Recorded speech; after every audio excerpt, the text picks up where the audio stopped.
Rome, March 15th, 44 BC. The sun breaks cold over marble. A man walks toward his death and doesn't know it yet. His name carries weight that bends the world. Conqueror of Gaul, survivor of civil war, the single individual who ended 500 years of republican governance without ever admitting he'd done it. Julius Caesar has rewritten the rules of Roman power so thoroughly that even his enemies can't imagine a world without him in it. Until today. He woke early, they say, in his estate across the Tiber, a night of poor sleep. His wife Calpurnia dreamed of blood, his blood, pooling across the floor of their home. She begged him not to go to the Senate meeting. Rome had always run on omens, and this one felt too sharp to ignore. But Caesar had already postponed this session once before. To cancel again would look like fear. Worse, it would look like weakness. And weakness, in the arithmetic of Roman politics, was a death sentence you wrote yourself. So he went. The streets filled with morning noise, vendors shouting prices, the heavy wheels of carts grinding over stone, slaves carrying their masters in covered litters through the forum. Rome never stopped moving. It consumed grain from Egypt, silver from Spain, slaves from Gaul. It took the work of 3 continents to feed this single city, and all of it funneled through systems Caesar now controlled. He controlled the calendar. He controlled the legions. He controlled who held office, who received land, who ate, and who starved. He'd been named Dictator Perpetuo, Dictator for life, just 1 month earlier. A title that made senators clench their jaws and smile at the same time. Because that was the trap. They needed him. The same men who feared his power had spent years profiting from it. They'd taken provinces he'd conquered, claimed credit for peace he'd enforced with violence, borrowed money against estates he'd granted. Caesar had made them rich, and now they hated him for making them complicit. Walking through the Forum that morning, he would have passed the Temple of Vesta, where Rome's sacred flame never went out. The flame that represented the city's immortality, the promise that Rome would last forever. But systems don't last forever. They crack along invisible fault lines, and Caesar had become the largest crack of all. He'd spent his entire life climbing. Born into a patrician family with an ancient name and no money, he'd turned debt into spectacle, spectacle into popularity, and popularity into conquest. He gave Rome an empire, and in exchange, Rome gave him a problem it couldn't solve. What do you do with a man who's become bigger than the state itself? You can't reward him enough. You can't control him. You can't afford to let him retire, because his veterans would riot. You can't afford to keep him in power, because he's slowly strangling every institution that made Rome a republic. So, you kill him. The Senate was meeting that day in the theater of Pompey because the traditional Senate house was still being rebuilt after a fire. Irony stacked on irony. They would murder Caesar in a building named after his old rival, Pompey the Great, the man he'd defeated in civil war, the man whose head had been sent to him in Egypt, wrapped in cloth, a gift from a teenage king. Caesar had wept when he saw it, they said, not because he loved Pompey, but because the murder had been dishonorable. Pompey deserved a Roman death, a trial, a choice, not an Egyptian beach and a nervous executioner. Now Caesar would get no trial either. The conspirators had been planning for weeks, 23 men, maybe more. Senators who'd fought with him, senators who'd fought against him, senators who'd never held a sword but knew how to hold a grudge. They told themselves they were saving the Republic, restoring liberty, ending tyranny, They told themselves a lot of things, but the truth was simpler and uglier. They were terrified. Terrified of what came next. Terrified of a Rome where one man decided everything. Terrified that if they didn't act now, they'd wake up in a monarchy and spend the rest of their lives bowing. So they sharpened their knives, and Caesar walked into the theater of Pompey surrounded by the hum of routine business, petitions to hear, laws to debate, the ordinary grinding work of empire. He took his seat. The senators pressed close. Someone grabbed his toga. The story of how Rome died begins long before this moment. It begins with debts and alliances, pirates and battlefields, a river in Gaul and a line no one was supposed to cross. It begins with a man who understood that Roman politics was a performance, and that if you performed well enough, you could change what the audience believed was possible. It begins with hunger, and it ends with blood on marble and the realization that killing Caesar wouldn't save the Republic. Because Caesar was never the disease. He was the symptom. Gaius Julius Caesar was born in July, 100 BC, into a world that was already tearing itself apart. His family had a name older than the city walls. The Julii claimed descent from Iulus, son of Aeneas, the Trojan hero who founded Rome's royal line. Divine ancestry traced all the way back to Venus herself. On paper, this made Caesar one of Rome's elite patricians, a member of the old aristocracy that had ruled the Republic for centuries. On paper. In practice, the Julii were broke. They had the bloodline. They had the name. They had a house on the Subura, the noisy, crowded neighborhood that spilled down the slopes of the Esquiline Hill. But they didn't have the money to compete with the new fortunes being made in Rome's provinces. While generals returned from Spain and Asia with wagon trains of plunder, the Julii were stuck managing small estates and trying to maintain appearances. Rome, in 100 BC, was a city drunk on conquest and choking on its own success. The Republic had spent 2 centuries swallowing the Mediterranean, and now it couldn't digest what it had eaten. Wealth poured in from tribute, taxes, and slave labor. But that wealth didn't spread. It concentrated. A few families controlled vast plantations worked by slaves captured in foreign wars. Small farmers, the backbone of Rome's citizen army, were being squeezed off their land, drifting into the city with nothing to sell but their votes.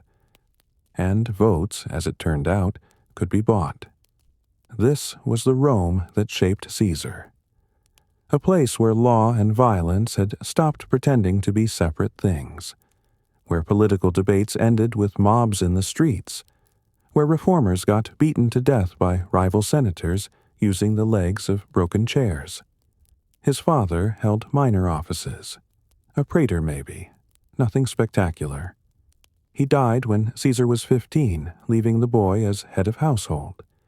Suddenly responsible for his mother Aurelia, his sisters, the family name. Suddenly aware that if he didn't climb, he'd sink. Aurelia was the steady hand. Disciplined, sharp, protective. She ran the household while Caesar received the education appropriate to his class. Rhetoric, Greek, history, literature. The tools a Roman aristocrat needed to argue in court, command in war, and perform in the Senate. Because that's what Roman politics was. Performance. You appeared in the forum. You gave speeches. You prosecuted your enemies in show trials. You defended your allies with theatrical displays of loyalty. You wore the toga, that cumbersome white wool draped just so, and you made sure everyone saw you wearing it. Image was power. Reputation was currency. And debt was the engine that made the whole machine run. Caesar learned this early. If you wanted to rise in Rome, you had to spend. You hosted games. You funded public works. You gave gifts. You threw feasts. You loaned money to people who couldn't pay you back, because their gratitude was worth more than silver. The Roman elite lived in a constant deficit, mortgaging the future against the hope that military command or provincial governorship would someday pay the bill. It was a system built on war. Only war brought in enough plunder to keep the cycle going. Caesar's first political connection came through family. His Aunt Julia had married Gaius Marius, the general who'd saved Rome from Germanic invasions and reformed the army. Marius was a populist hero, the kind of man who spoke for the soldiers and the poor while senators ground their teeth. He'd held the consulship 7 times, unheard of, and his faction, the Populares, stood opposed to the conservative optimates who wanted to preserve the Senate's traditional grip on power. This wasn't a clean divide. These weren't political parties with platforms, they were networks. Factions built on marriage, money, and mutual enemies. You were Populares if you bypassed the Senate and took legislation straight to the popular assemblies. You were Optimates if you defended senatorial authority and the old ways. But mostly, you were whichever side gave you the best chance to climb. Caesar grew up in Marius's shadow. At 16, he was married to Cornelia, the daughter of Cinna, another Marian ally, another powerful general. It was a political marriage, like most, but something unexpected happened. They seemed to have actually cared for each other. She gave him a daughter, Julia, a small family bound together in a city that was about to catch fire. Because while Caesar was learning rhetoric and making connections, Rome was sliding toward civil war. The conflict had been building for decades. Marius and his allies wanted land reform, debt relief, extensions of citizenship. The Senate wanted none of it. Reformers kept getting blocked, then killed. The Gracchi brothers murdered. Saturninus murdered. Violence had become routine. Then, in 88 BC, everything broke. Marius and a senator named Sulla both wanted command of a war against King Mithridates in the east. A lucrative war. A career-making war. The Senate gave it to Sulla. The popular assembly gave it to Marius. Both men refused to back down. Sulla marched on Rome with his legions. It had never been done before. Roman armies were meant to fight Rome's enemies, not Roman citizens. But Sulla did it anyway. He took the city by force, declared Marius and his allies enemies of the state, and left for the east with his army. Marius fled, then returned, then took Rome back with his own forces and declared Sulla the enemy. The boy Caesar, barely into his teens, watched the city change hands like a piece on a game board. Watched the prescription lists go up in the forum. Names of men declared outlaws, their property forfeit, their lives worthless. Watched heads mounted on spikes as warnings. This was the education Rome gave him, not the one in books, the one written in blood. He learned that law was a fiction powerful men told each other until someone stopped pretending. He learned that the Senate's authority lasted exactly as long as no one called the bluff. He learned that soldiers were loyal to generals who paid them, not to abstract ideas about the Republic. And he learned that in a system built on performance and reputation, survival meant playing the part so well that even your enemies couldn't look away. Caesar was 17 when Marius died of natural causes, or possibly drank himself to death celebrating his return to power. The boy was alone now, connected to the losing side, carrying a name that would either lift him up or drag him under. Sulla was coming back. and Sulla never forgave. Lucius Cornelius Sulla returned to Italy in 83 BC at the head of a hardened army and a list of people who needed to die. He landed at Brundisium and marched north, crushing resistance with methodical brutality. This wasn't a political disagreement anymore. It was extermination. Sulla wanted Rome purged of the Marian faction, root and branch. He wanted the Senate restored to dominance. He wanted order, even if he had to build it on a foundation of corpses. Caesar was 19, married to a Marian consul's daughter, related by blood to Marius himself. Everything about his position screamed liability. Sulla noticed. The dictator, Sulla had named himself dictator, reviving a title unused for a century, demanded that Caesar divorce Cornelia. It was a test, a simple loyalty check. Divorce her, prove you're not attached to the old faction, and maybe you survive. Refuse and join the prescription lists with everyone else who bet on the wrong side. Caesar refused. It wasn't bravery. Or maybe it was, but not the kind that gets celebrated. It was the refusal of someone who'd already done the math and realized that submission now meant submission forever. If he obeyed Sulla, he'd spend the rest of his life as a minor aristocrat who'd been broken early. Everyone would know he could be bent. Better to risk death than live compromised. Sulla stripped him of Cornelia's dowry, took the inheritance from his father, removed him from the priesthood he'd been granted, then had him hunted. Caesar went to ground. He spent months moving through the Italian countryside, staying with friends who were brave or foolish enough to hide him, sleeping in different places, watching roads, learning what it felt like to be prey. Rome had devoured itself, and he was just one more refugee trying not to get caught in the teeth.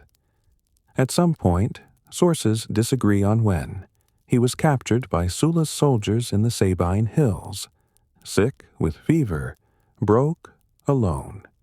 They dragged him back toward Rome to face execution. And then something odd happened. Caesar talked his way out. He had family connections to Vestal Virgins, Rome's sacred priestesses. Untouchable, respected, outside normal politics. They interceded on his behalf. So did some of Sulla's own supporters, men who'd known Caesar's father or had been friends with the family before everything collapsed. They convinced Sulla that the boy wasn't worth killing. Sulla gave in, but he supposedly said something that would echo for decades. In this Caesar, there are many Mariuses. Whether he actually said it doesn't matter. What matters is the pattern it describes. Sulla saw something in the 19-year-old that made him uneasy, an unwillingness to break, a refusal to play small. But Sulla was focused on rebuilding the republic his way. Constitutional reforms, strengthened Senate, weakened tribunes, colonies for his veterans, prescriptions that killed thousands and redistributed their property to loyal supporters. He was trying to turn the clock back to create a system where men like Marius or Caesar couldn't rise by bypassing traditional structures. He thought he was fixing Rome. He was teaching a generation exactly how to break it. Caesar left. With Sulla's reluctant pardon and no money, he did what ambitious young Romans did when Rome itself was too dangerous. He joined the army and went east. Military service was expected of aristocrats. You needed it for political credibility. You served a year or two under a general, saw some fighting, earned a reputation for courage, then came home and started your political career. It was resume building. For Caesar, it was exile with a uniform. He served first in Asia under the general Marcus Thermus during the siege of Mytilene. There, at age 20, Caesar did something unusual. He saved a soldier's life in combat and earned the civic crown, a wreath of oak leaves given for Roman citizens preserved in battle. It was one of Rome's highest military honors. He never mentioned it. Later, political enemies would use it to mock him, claiming he'd been the lover of King Nicomedes of Bithynia during a diplomatic mission. Sexual slander was standard in Roman politics. Call your rival effeminate, question his manhood, imply he'd been penetrated and therefore dominated. It was crude, effective, and nearly impossible to disprove. Caesar spent decades denying it, which, in the brutal economy of Roman reputation, might have been worse than ignoring it. The accusation followed him all the way to the Senate floor, but that came later. For now, he was just a young officer learning how campaigns worked, learning how legions moved, how supply lines stretched, how men obeyed orders or didn't, how violence, applied correctly, could reshape entire regions. He served in Seleucia next, fighting pirates, spent time in the eastern Mediterranean, watching how Rome's provinces actually functioned. Not the marble rhetoric of the Forum, but the grinding reality of tax collection, garrison duty, and local governors extracting wealth while pretending to administer justice. Then, in 78 BC, Sulla died. The old dictator had resigned his position a year earlier, claiming he'd restored the republic and could retire. He'd actually just run out of people to kill. He died of illness, possibly liver failure, possibly an ulcer. His funeral was massive.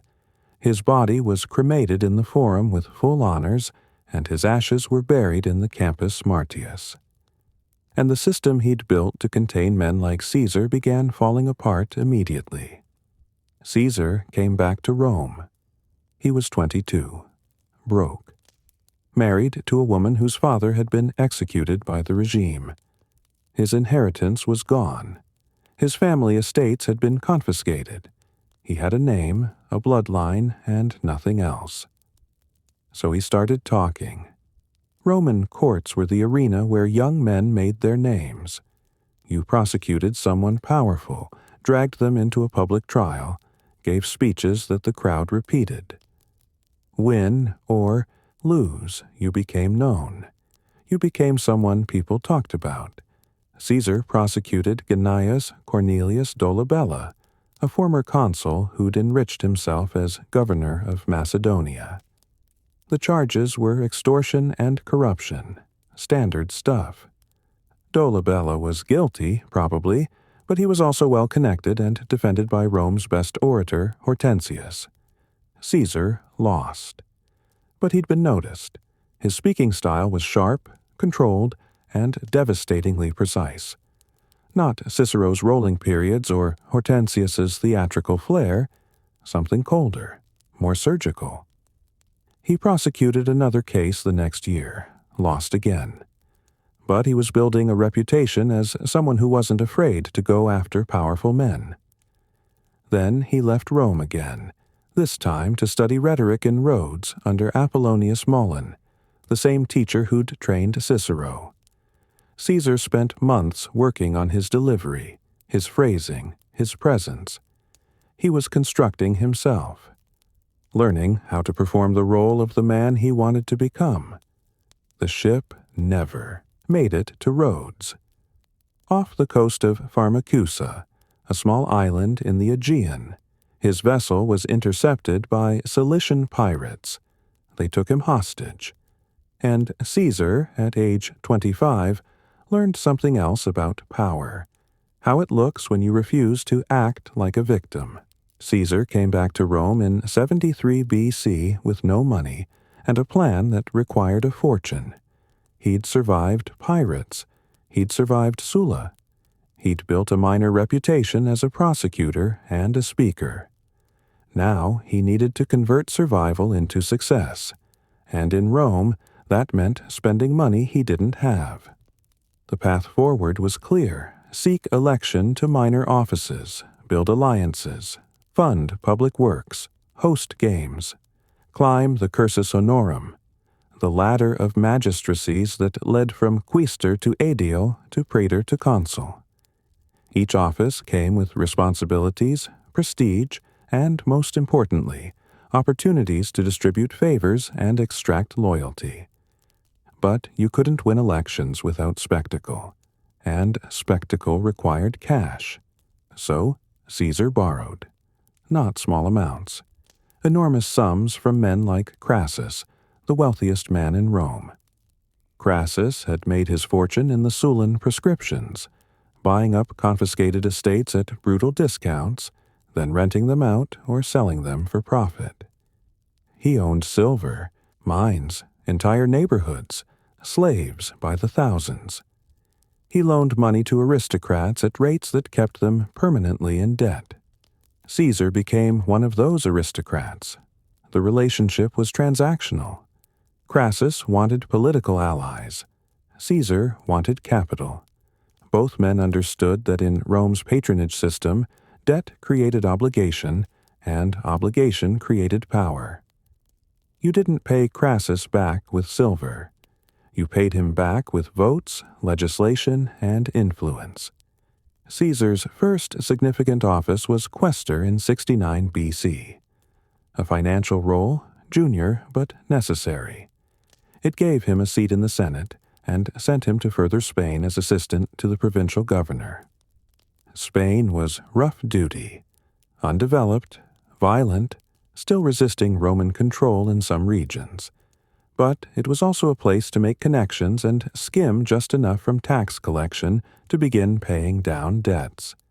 He served his year, delivered a funeral oration for his Aunt Julia, Marius's widow, that openly praised his Marian ancestry.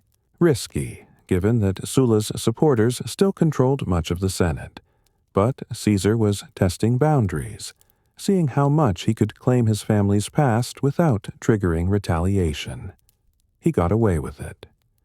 When his wife Cornelia died shortly after, he gave another public funeral oration. Unusual for a young woman of no political standing. But Caesar turned it into a statement. She was the daughter of Cinna. She'd stood by him when Sulla demanded divorce. Her death became another piece of his public identity. The loyal husband, the man who honored commitments even under threat. Image. Always image. He remarried quickly. Pompeia, granddaughter of Sulla. A calculated move. It connected him to the old dictator's lineage while not erasing his Marian ties. He was building a political identity that could hold contradictions. Populist sympathies wrapped in aristocratic marriage. Old name, new methods. In 65 BC, he was elected curule aedile. This was the office he'd been waiting for. Aediles managed public works, temples, markets, and, most crucially, public games. The games were where you made your mark, where you showed the people of Rome that you were generous, that you cared, that you understood what they wanted. Caesar understood. He staged gladiatorial games on a scale Rome hadn't seen before. 320 pairs of gladiators, all equipped in identical silver armor. The visual impact alone would have been staggering. Hundreds of men in gleaming metal, fighting and dying for the crowd's entertainment. The cost was astronomical. He paid for it with borrowed money. He also restored the monuments to Marius's victories, statues, and trophies that Sulla had torn down. They went back up overnight, gleaming and fresh. The people loved it. The Senate was furious. Caesar played innocent. He was just honoring Rome's history. If certain senators were offended, well, perhaps they should ask themselves why. The debts piled higher. Crassus kept lending. Other creditors circled. Some sources claim Caesar owed 40 million sesterces by the time he left for his next posting. an impossible sum, the kind of debt that should have crushed him. But debt was leverage.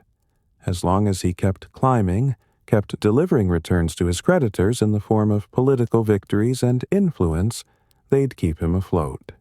The moment he stopped rising, they'd tear him apart. So he kept rising.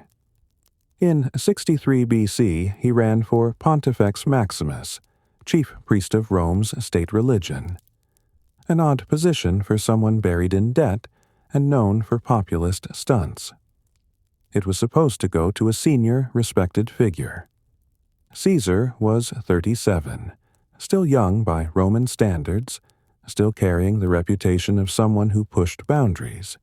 He won anyway. He campaigned in the poorest neighborhoods, promised everything, and turned it into a referendum on whether the old elite could keep blocking outsiders. The vote wasn't even close. The position came with an official residence, the I's Domus Publica near the Forum. Caesar moved in.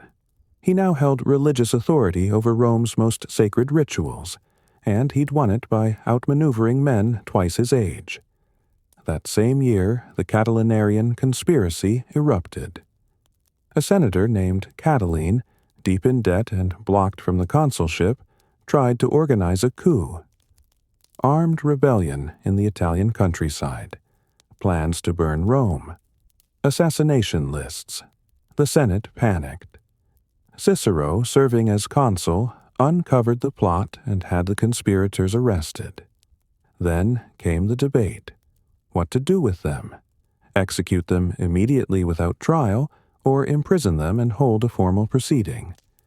Caesar spoke against execution, not because he supported Catiline, but because executing Roman citizens without trial set a precedent too dangerous to allow. Today, it's conspirators. Tomorrow, it's political rivals. The law had to mean something, or it meant nothing. Cato the Younger, a rigid traditionalist and Caesar's emerging enemy, argued for immediate death. The Senate voted. The conspirators were strangled in the Tullianum, Rome's underground prison. Caesar had lost the vote, but he'd positioned himself as the voice of legal restraint against reactionary panic. Meanwhile, Cato and the conservative faction looked like they were willing to shred the law to protect their own power. Everything was positioning. Every speech, every vote, every public appearance. By 62 BC, Caesar was praetor, the next major step toward the consulship. But he was still drowning in debt, still dependent on Crassus, still aware that without military command and the plunder that came with it, his entire political structure would collapse. He needed a province. He needed a war. He needed a chance to turn debt into conquest, and conquest into the one thing that could wipe the slate clean. Glory measured in captured cities and enslaved populations. Rome would give him that chance. But first, he'd have to survive pirates. The capture happened off the island of Pharmacusa, somewhere between Rhodes and the coast of Asia Minor. Caesar's ship was small, lightly defended. The pirates who took it were Cilician, professionals who controlled stretches of the Mediterranean and lived off ransom. They boarded. They seized cargo. They took Caesar and his small retinue hostage without a fight. Then they named the ransom, 20 talents of silver. Caesar laughed at them. He told them he was worth at least 50 talents. Insisted on it. Made them rewrite the demand. This is where the story starts to sound like myth, but the sources, Plutarch, Suetonius, repeat it with enough consistency that something happened on that island. Something that revealed how Caesar thought about power and performance even when his life was on the line. He spent 38 days with the pirates, while his companions went to raise the ransom. 38 days on a small rocky island, surrounded by armed men who made their living, kidnapping, killing and selling people. Caesar treated them like an audience. He wrote poetry and speeches, then made the pirates listen. When they didn't appreciate his work, he called them illiterate barbarians to their faces. He joked with them. He told them that once he was free, he'd come back and crucify every single one of them. They thought it was funny. He exercised. He slept when he wanted. He gave orders as if he were the one in charge. The pirates seemed to have been charmed, or at least confused. This wasn't how hostages usually behaved. Most begged. Most tried to make themselves small. Most reminded their captors that they were valuable alive. Caesar did the opposite. He made himself the center of the room. He turned captivity into a performance where he was the only actor who mattered. Was he terrified? Probably. Was he performing confidence to mask fear, using arrogance as armor because submission would have made him prey? Almost certainly. But the performance worked. The ransom arrived. 50 talents, an enormous sum, likely gathered from cities and contacts across Asia who owed favors to Caesar's family. The pirates took the silver and released him, probably congratulating themselves on a lucrative month. Caesar sailed to Miletus, raised a fleet, recruited crews, and went back. He found the pirates exactly where he'd left them. They hadn't scattered, hadn't expected retaliation. Why would they? Ransoms were business. You paid, you left, everyone moved on. Caesar captured the entire crew. He recovered the 50 talents. Then he took the pirates to the Roman governor of Asia and asked for permission to execute them. The governor hesitated. Pirates were valuable. You could sell them as slaves, ransom them back to their own people, extract more profit from the situation. Caesar didn't wait for approval. He crucified them himself. Crucifixion was Rome's punishment for slaves and rebels. Slow, agonizing, public. A message written in dying bodies.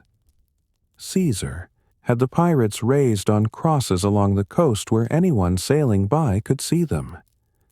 But he showed a strange mercy. Before the crucifixion, he had their throats cut. A quick death before the slow one. Maybe he liked them. Maybe he just wanted to keep his word with a slight adjustment. Maybe it was theater again. Mercy and brutality in the same act, showing he could be both. The story spread. By the time Caesar returned to Rome, everyone had heard it. The young aristocrat who'd joked with his captors and then hunted them down, who'd turned a kidnapping into a demonstration of will, who'd promised violence and delivered it personally. It was the perfect Roman story. It had courage, revenge, and a refusal to be humiliated. It had the kind of audacity that made people retell it at dinner parties, and it established something crucial about Caesar's public image. He kept his promises, even absurd ones. Even threats made as jokes to pirates on a distant island. If he said he'd do something, he did it. This mattered in a city where words were cheap and alliances shifted every election cycle. Rome ran on trust built from favors, and favors required follow-through. Caesar had just shown that his follow-through extended to sailing across the Mediterranean to kill men who had wronged him. People noticed. He came back to Rome and continued climbing. Praetor in 62 BC. The office gave him judicial authority and command over a small military force. He used it to push boundary after boundary. When the Senate tried to block his reforms, he appealed directly to the people. When conservative senators accused him of overstepping, he reminded them that he was acting within his legal powers, just using them in ways they'd never imagined. His debts were still crushing. Crassus was still lending. Creditors still circled. But now Caesar had a reputation that extended beyond Rome. The man who'd defeated pirates. The man who'd restored Marius's monuments. The man who threw games that made the aristocracy nervous. The man who spoke for the people while dressing like a patrician. He was building a coalition of contradictions. And it was working. The consulship was next, the highest office in Rome. 2 consuls elected each year to lead the state, command armies, propose laws. Get the consulship, and you'd get a province. Get a province, and you'd get a war. Get a war, and you'd get plunder. Enough plunder to pay every debt, silence every creditor, and turn financial collapse into fortune. Caesar just had to get elected first. By 60 BC, 3 men held Rome in an invisible grip, and none of them trusted the other 2. Pompey the Great had just returned from the East with a military record that made him Rome's most successful general. He'd crushed pirates, defeated Mithridates, reorganized entire provinces, and doubled Rome's annual revenue. He'd marched into Rome expecting the Senate to ratify his eastern settlements and grant land to his veterans. The Senate refused. Led by Cato and the conservative Optimates, they stalled, delayed, attached conditions. Pompey had too much power, too much glory. If they gave him everything he wanted, he'd dominate Roman politics for a generation. Better to make him beg. Better to remind him that the Senate, not generals, controlled the Republic. Pompey seethed. His veterans grew restless. His political allies abandoned him. Crassus, meanwhile, had a different problem. He'd organized a group of tax collectors, publicani, who'd overbid on Asian tax contracts. Now they were losing money and demanding the Senate renegotiate. A reasonable request, except Cato and his faction saw it as rewarding greed. They blocked the renegotiation. Crassus was the richest man in Rome and couldn't get the Senate to protect his financial interests. Both men were powerful. Both were isolated. Both needed a way to break the Senate's stranglehold. Caesar saw the opening. He was returning from further Spain, where he'd served as propraetor. He'd spent the year fighting low-level wars against resistant tribes, enriching himself with plunder, and paying down just enough debt to stay afloat. He'd been granted a triumph, a formal victory parade through Rome, for his military successes. But he wanted the consulship for 59 BC, and triumphs came with a complication. To celebrate a triumph, you had to wait outside the city with your army until the ceremony. To run for consul, you had to enter the city and declare your candidacy in person. You couldn't do both. Caesar asked the Senate for permission to run in absentia. A formality, really. They'd granted it before for others. Cato blocked it all day. He filibustered, talking until sunset when Senate business had to end. Pure obstruction. He wanted to force Caesar to choose, glory or power. Caesar gave up the triumph and entered the city. He chose power. Then he did something no one expected. He walked up to Pompey and Crassus, 2 men who despised each other, and convinced them to work together. The arrangement was simple. Pompey needed land for his veterans and ratification of his settlements. Crassus needed relief for his tax collectors. Caesar needed money to win the consulship and enough political backing to survive once he had it. They'd support each other, pool resources, use their combined influence to dominate elections and ram through legislation. The Senate wouldn't be able to stop all 3 of them acting in concert. It was brilliant. It was also illegal in spirit, if not in letter. Romans called it a conspiracy. Historians would call it the first triumvirate. The three men kept it quiet. Backroom deals, private meetings, promises sealed with dinners and marriage alliances. Caesar married his daughter Julia to Pompey, turning political alliance into family bond. She was young, barely 14, but the marriage seems to have worked. Pompey, middle-aged and war-hardened, reportedly adored her. Crassus pumped money into Caesar's campaign. Bribes flowed.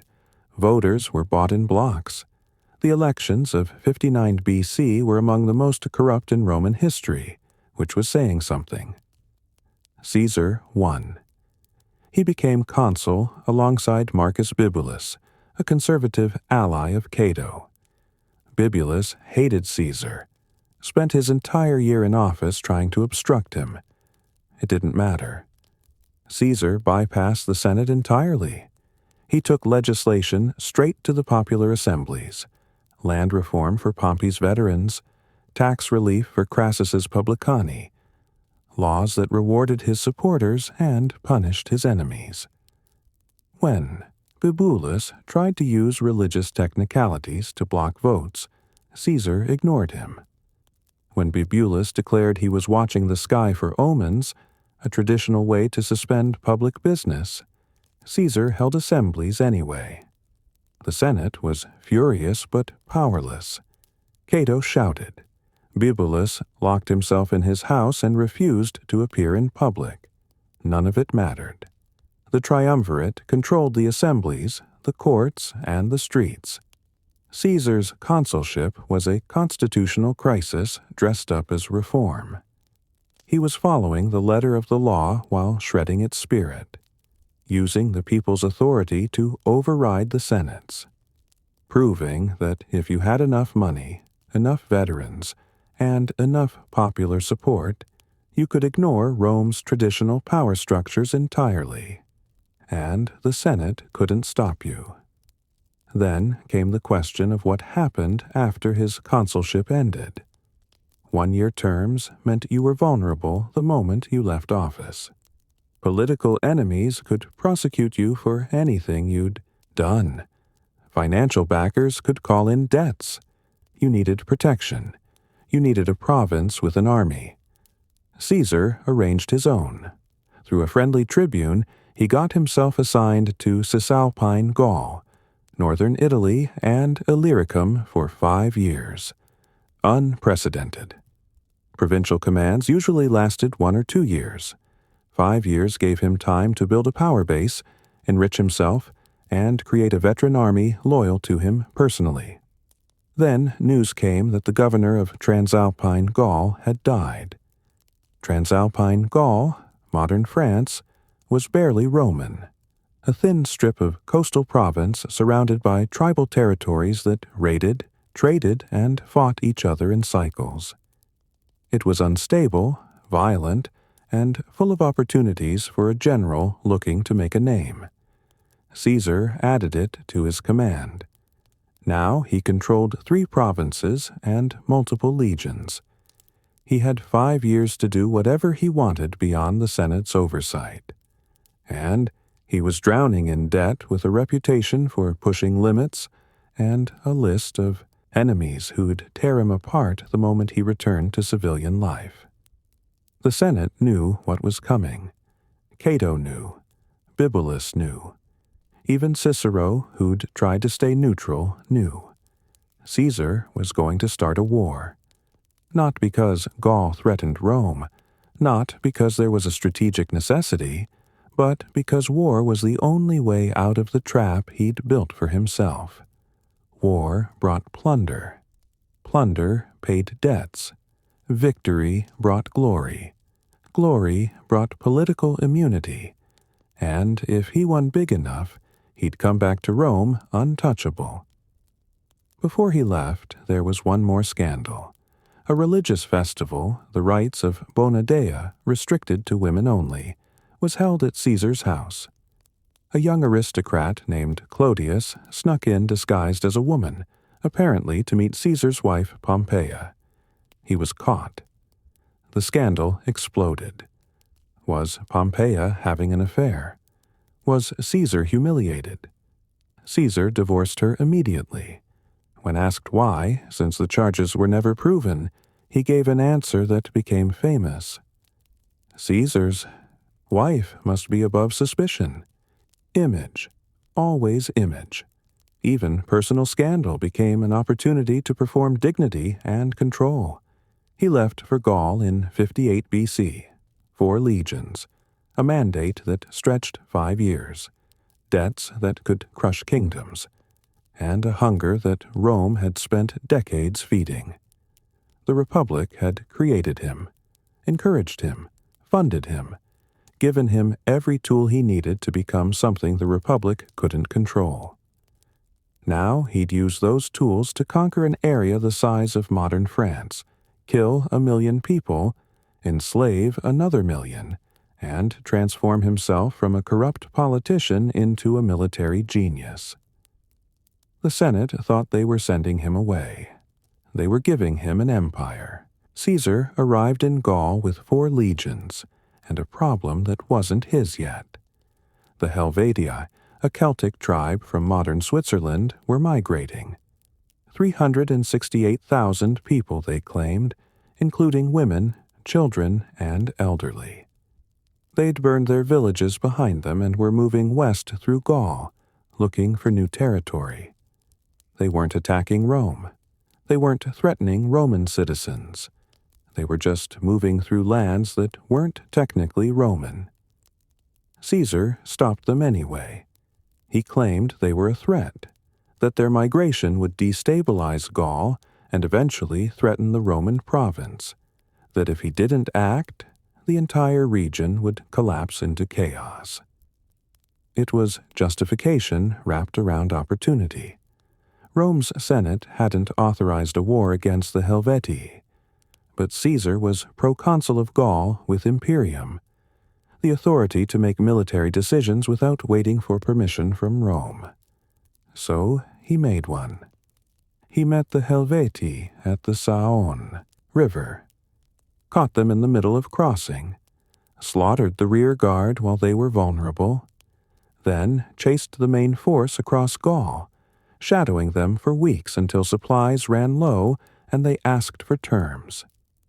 Caesar demanded they return to their original territory. They refused. He attacked. The Battle of BRIBES was brutal and decisive. Roman discipline against Celtic ferocity. Pilum throws breaking shield walls, short swords in close combat. The Helvetii fought hard, but Caesar's legions held formation, ground them down, and turned retreat into massacre. When it was over, the Helvetii went back to their burned villages and started rebuilding. Caesar claimed victory over a threat to Roman security. He'd just conquered people who weren't threatening Rome, on land that wasn't Roman territory, without formal authorization from the Senate. And he sent a report back to Rome describing it as defensive action. The Senate accepted it. Barely. But the precedent was set. Caesar could define threats however he wanted, and as long as he won, no one would stop him. Then he found another enemy. Ariovistus, a Germanic king, had crossed the Rhine with his warriors and was settling in Gallic territory. The Gauls were terrified. Some tribes appealed to Caesar for protection. Perfect. Caesar demanded Ariovistus leave. Ariovistus reasonably asked why. He'd been invited by Gallic tribes. He had as much right to be there as Rome did. The Senate had even recognized him as a friend of the Roman people a few years earlier. Caesar didn't care. He marched on Ariovistus anyway. The Germanic king tried to negotiate, tried to stall, tried to remind Caesar that they had no actual quarrel. Caesar wanted a battle. Negotiations failed. The armies met somewhere in Alsace. It was a close fight. The Germanic warriors were massive, experienced, terrifying. They nearly broke the Roman line.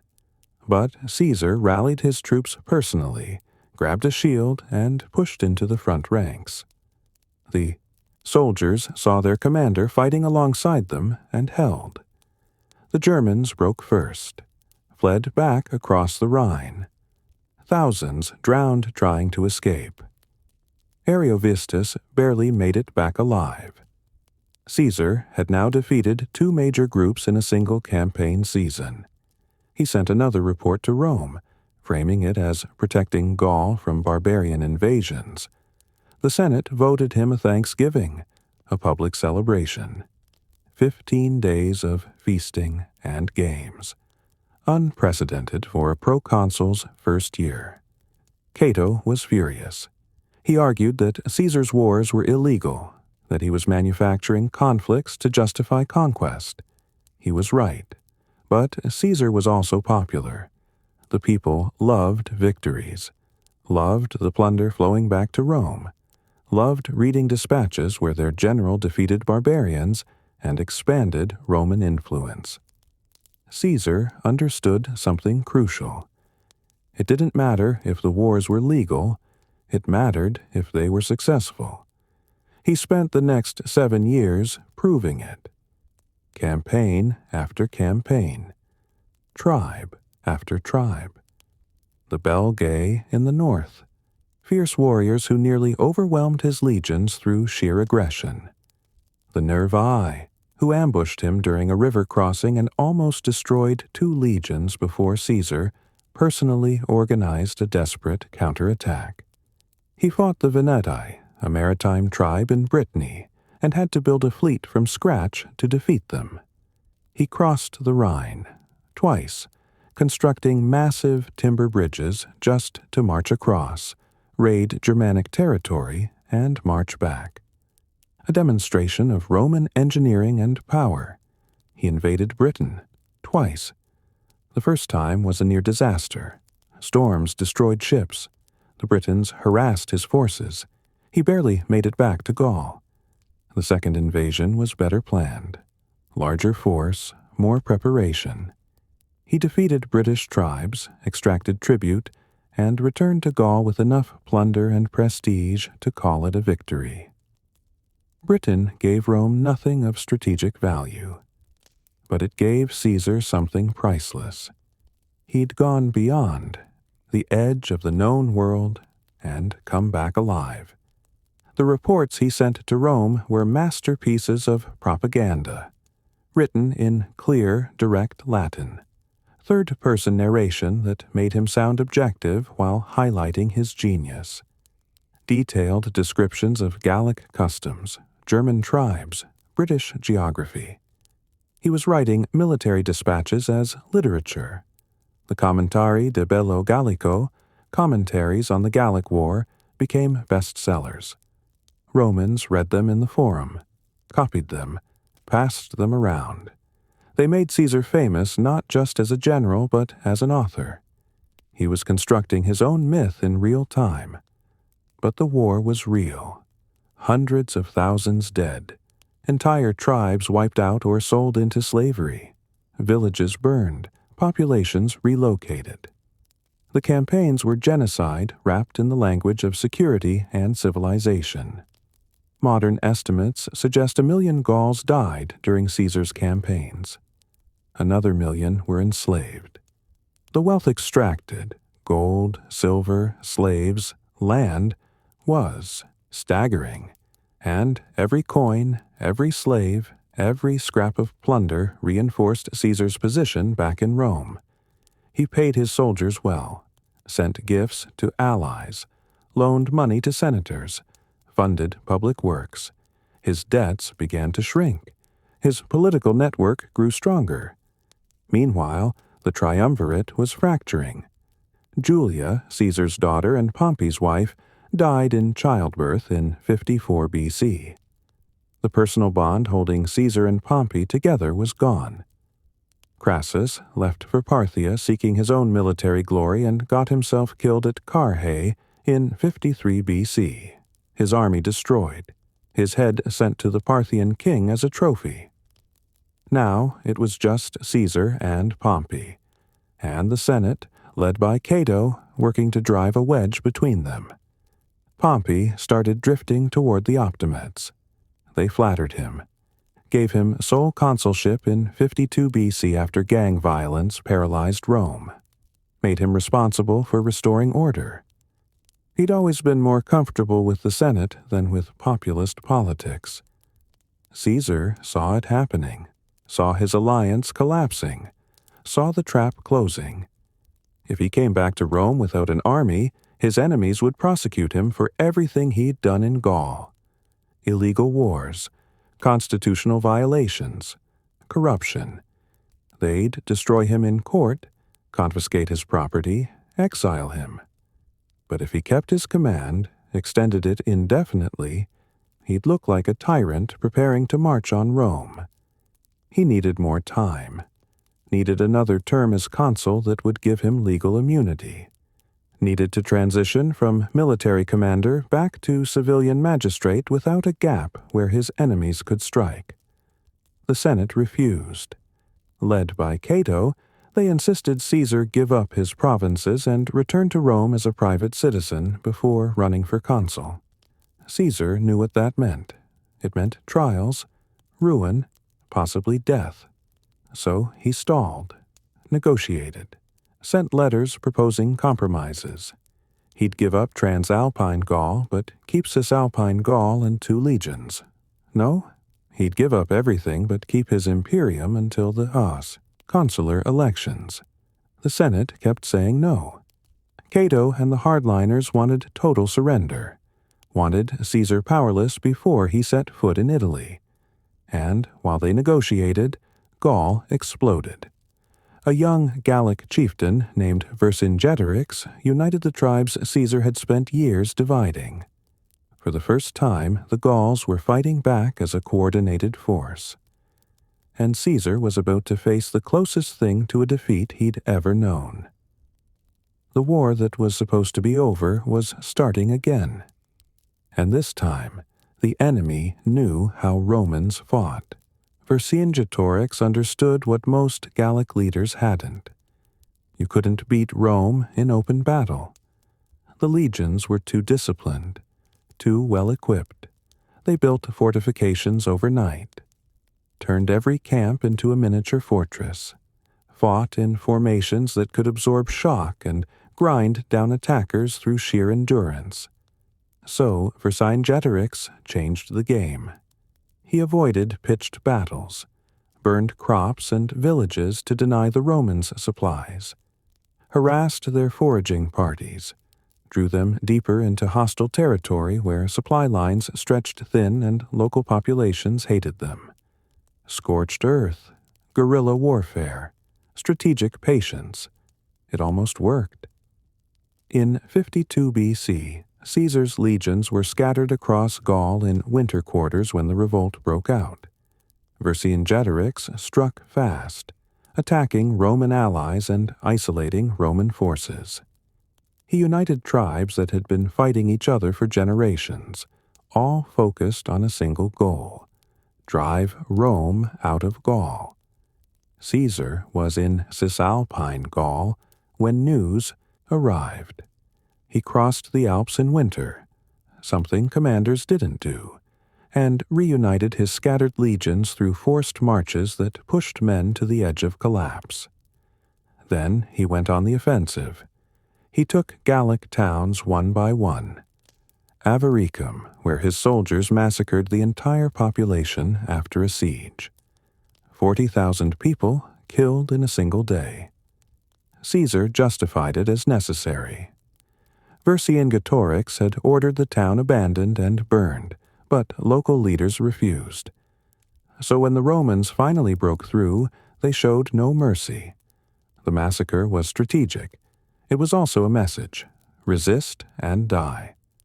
But Vercingetorix was still out there, still coordinating the rebellion. And he was learning. At Gergovia, Vercingetorix set a trap. Caesar attacked the fortified town with insufficient forces, got overextended, and had to retreat. It was one of his few clear defeats. Roman casualties were significant. Morale wavered. For a moment, it looked like the Gallic rebellion might actually succeed. Then Vercingetorix made a mistake.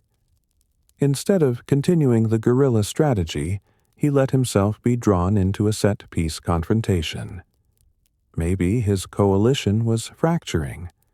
Maybe tribal leaders demanded a decisive battle. Maybe he thought one major victory would break Roman will. He chose to make a stand at ALESIA. ALESIA was a fortified town on a plateau surrounded by hills and rivers. Defensible, supplied. Vercingetorix moved his army inside, 80,000 warriors, and waited for Caesar to attack. Caesar did something else. He built a wall around the entire town. Not a siege line, a wall. 11 miles of fortifications, complete with ditches, stakes, towers, and traps. He surrounded ALESIA completely, cutting it off from the outside world. Vercingetorix was trapped, but he'd sent word to allied tribes before the siege closed. A relief army was coming, tens of thousands of Gallic warriors marching to break the siege. So Caesar built another wall, facing outward, 14 miles of fortifications surrounding his own siege line. He put his army between two hostile forces, Vercingetorix's 80,000 inside ALESIA and a relief army approaching from outside. He was besieging a fortress while simultaneously fortifying against relief. It was logistically insane. It shouldn't have worked. But the legions built it anyway. Dug ditches, sharpened stakes, constructed palisades and towers. They turned the hills around ALESIA into a double ring of Roman engineering, a cage designed to hold both the besieged and the besiegers. When the relief army arrived, sources claim 250,000 warriors, though that's probably exaggerated. They attacked the outer wall. Caesar's forces were outnumbered, surrounded, fighting on two fronts. If either wall broke, the legions would be annihilated. The Gauls attacked for days, wave after wave, trying to break through the Roman fortifications while Vercingetorix attacked from inside. Caesar moved constantly, reinforcing weak points, rallying troops, fighting personally when sections of the wall were overrun.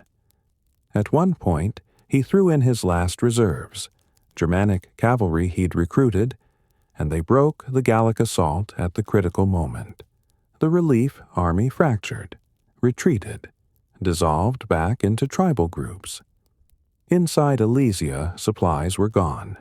Vercingetorix had expelled the civilians, women, children, elderly, hoping the Romans would let them through.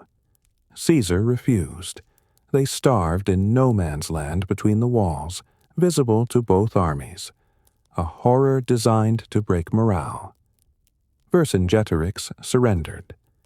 He rode out of ALESIA in full armor, on horseback, and laid his weapons at Caesar's feet in a formal act of submission.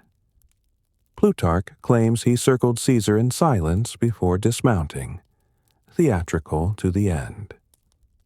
Caesar had him imprisoned, kept him alive for 6 years, dragged him through Rome during Caesar's triumph, then had him ritually strangled in the Tullianum prison. ALESIA broke the rebellion. The Gallic coalition collapsed. Scattered resistance continued for another year, but the coordinated threat was over. Caesar spent 51 BC mopping up, burning villages, executing leaders, selling populations into slavery, making sure Gaul understood that rebellion meant annihilation. By the time he was finished, Gaul was conquered. Pacified is the wrong word. Conquered, traumatized, occupied by legions that would remain for generations. And Caesar had transformed himself from a debt-ridden politician into Rome's greatest living general. The reports he sent back to Rome after ALESIA were triumphant. Another Thanksgiving voted, another round of celebrations. He was a hero, the man who'd expanded Rome's borders to the Atlantic, who'd crossed the Rhine and the Channel, who'd defeated hundreds of thousands of barbarians.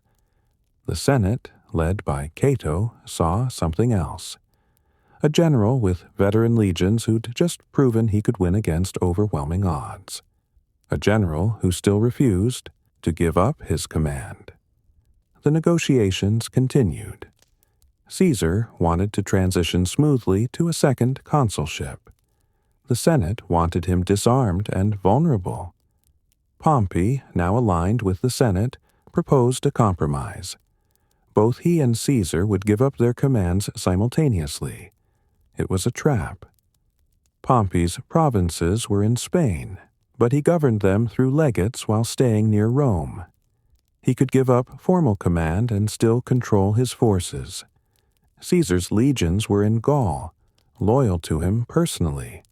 If he gave them up, he'd have nothing. The Senate knew it. Pompey knew it.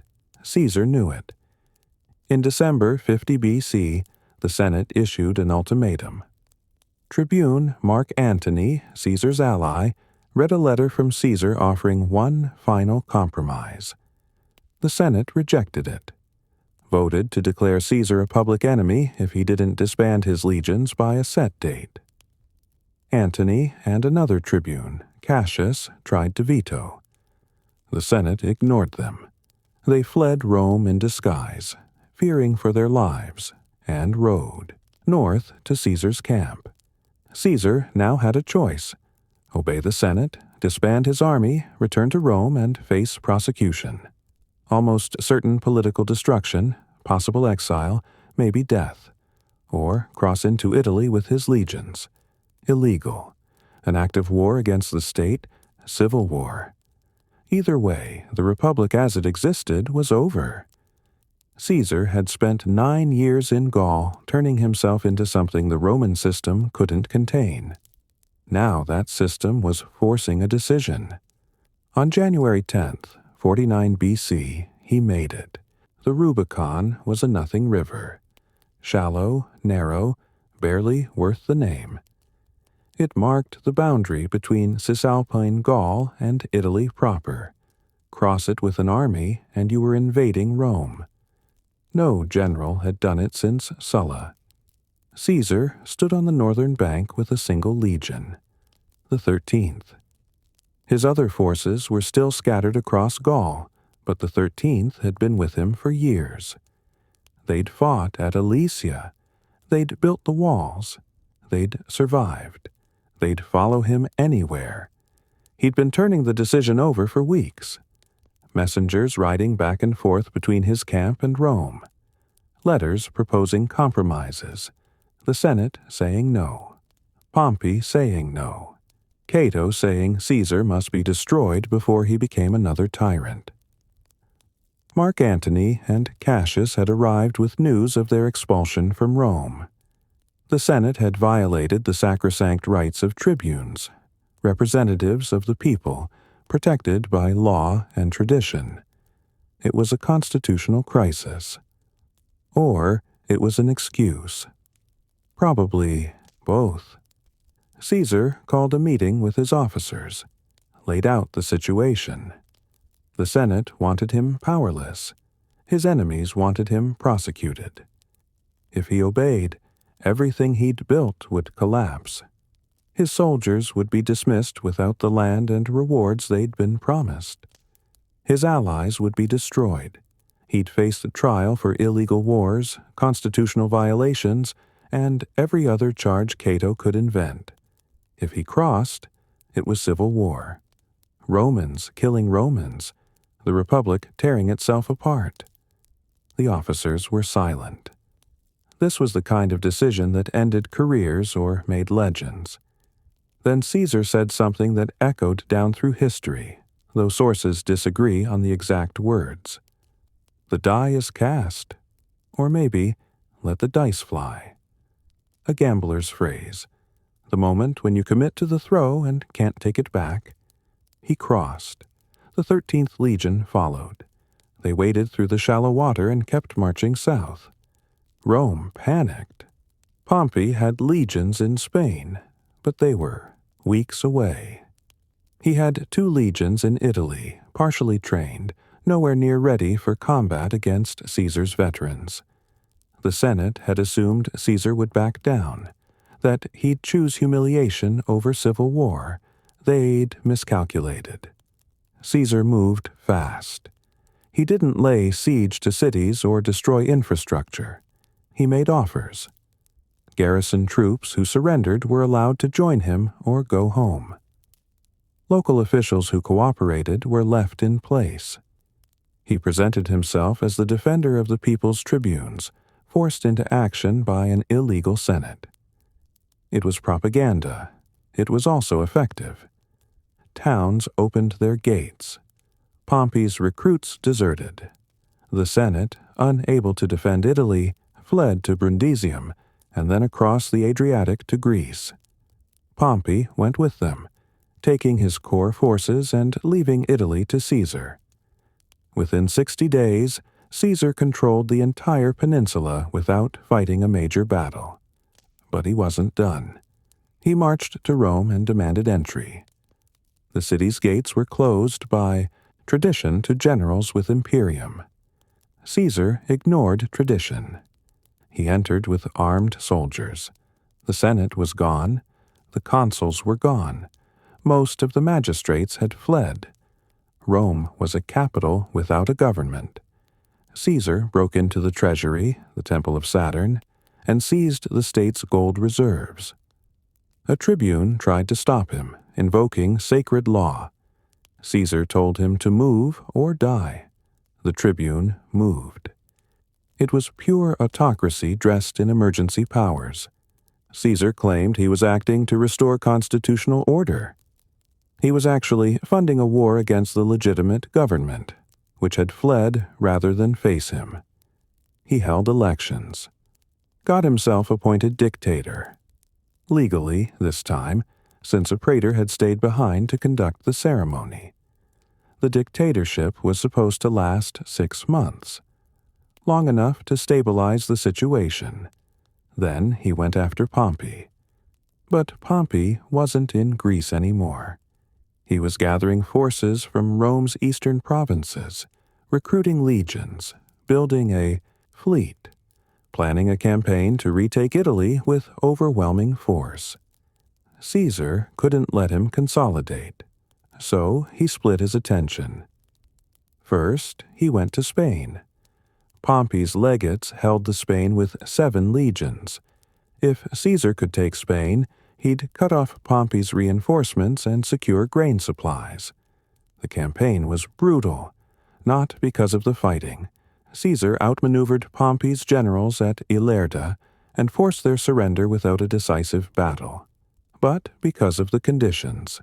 Summer heat, supply shortages, troops on both sides suffering from disease and exhaustion.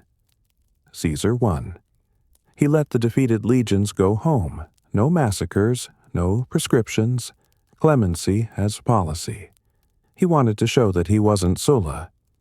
That civil war didn't have to mean mass executions. Some believed him. Others saw it as strategy. Clemency made enemies grateful, and grateful enemies were less likely to resist next time. With Spain secured, Caesar returned to Italy, crossed to Greece, and finally confronted Pompey directly. It didn't go well. At Dyrrhachium, Pompey outmaneuvered him. Caesar's forces tried to besiege Pompey's larger army and failed. Pompey broke out, inflicted heavy casualties, and nearly destroyed Caesar's trapped legions. It was one of Caesar's worst defeats. His men retreated in chaos, supplies ran out, morale collapsed. Pompey could have pressed the advantage, could have hunted down Caesar's forces and ended the war. He didn't. He was cautious, wanted to ensure victory before committing to a final battle. His senatorial allies were pressuring him to finish the campaign, but Pompey was a careful general. He'd wait for the perfect moment. Caesar didn't give him one. He regrouped, pulled his scattered forces together, marched into Thessaly, and forced a confrontation on his terms. Pompey followed. He had the larger army, better cavalry, secure supply lines. He had every advantage except one. His soldiers were fresh recruits and provincial levies. Caesar's were veterans who'd fought together for a decade. The two armies met on the plains of Pharsalus, and Caesar gambled everything on a single brutal day. Pharsalus was supposed to be Pompey's victory. He had 45,000 infantry to Caesar's 22,000. He had 7,000 cavalry to Caesar's 1,000. His forces were well supplied, rested, positioned on favorable ground. His senatorial allies were already planning the victory celebration. Caesar's army was exhausted, underfed, stretched thin after the disaster at Dyrrhachium. His officers advised retreat, regroup, avoid battle until they could recruit more troops. Caesar wanted to fight. He needed to fight. Every day Pompey waited meant more reinforcements arriving, more resources committed to the senatorial cause. Caesar's only advantage was veteran skill and aggression. If he let Pompey dictate the timeline, he'd lose. So, on August 9th, 48 BC, he drew up his forces and offered battle. Pompey accepted. The armies deployed on the plain. Pompey placed his best legions on the left, his weaker recruits in the center, and massed his cavalry on the right wing. The plan was simple. Use the cavalry to sweep around Caesar's flank, collapse his line from behind, then crush him between two forces. Caesar saw it coming. He pulled cohorts from his rear lines and formed a fourth line behind his right flank, hidden from Pompey's view. 6 cohorts, around 2,000 men instructed to hold position until the enemy cavalry charged, then counterattack. It was a desperate improvisation. It shouldn't have worked. The battle opened with the standard legionary clash. Shields locked, swords stabbing. The grinding push of heavy infantry trying to break formation. Pompey's center held. Caesar's veterans pressed hard but couldn't break through. Then Pompey's cavalry charged. Thousands of horsemen swept around Caesar's right flank, scattering his outnumbered cavalry. They wheeled to attack the Roman line from behind. Caesar's hidden cohorts stepped forward. They didn't throw their pila, the standard javelin volley. Caesar had told them to aim for the faces, stab upward. Cavalry hated fighting infantry that targeted riders instead of horses. The tactic worked. Pompey's cavalry broke, fled, left the infantry exposed. Caesar's cohorts then swung around and hit Pompey's left flank.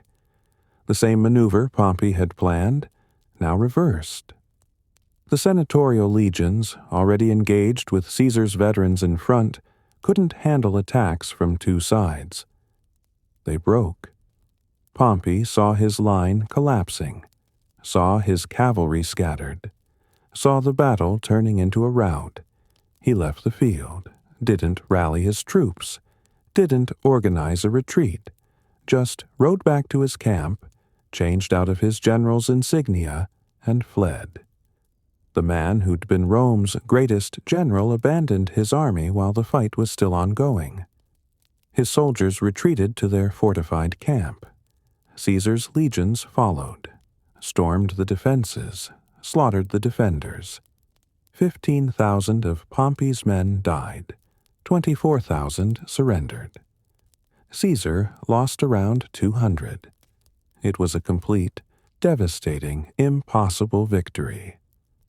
Caesar stood on the field afterward and supposedly said something bitter about the Senate. They wanted this.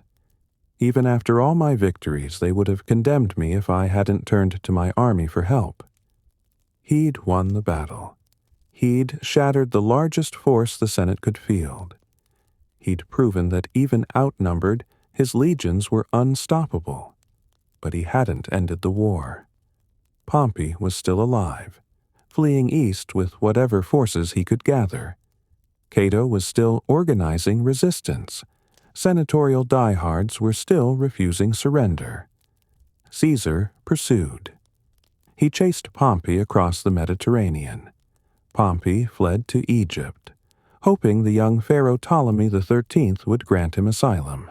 Egypt was rich, powerful, technically independent, a good place to regroup. Pompey arrived at Alexandria and sent messengers to the palace. Ptolemy's advisors debated. Egypt had been allied with Pompey, but Pompey had just lost. Caesar was coming. If Egypt sheltered Pompey, Caesar would bring his legions. If Egypt killed Pompey, Caesar might be grateful. They chose pragmatism.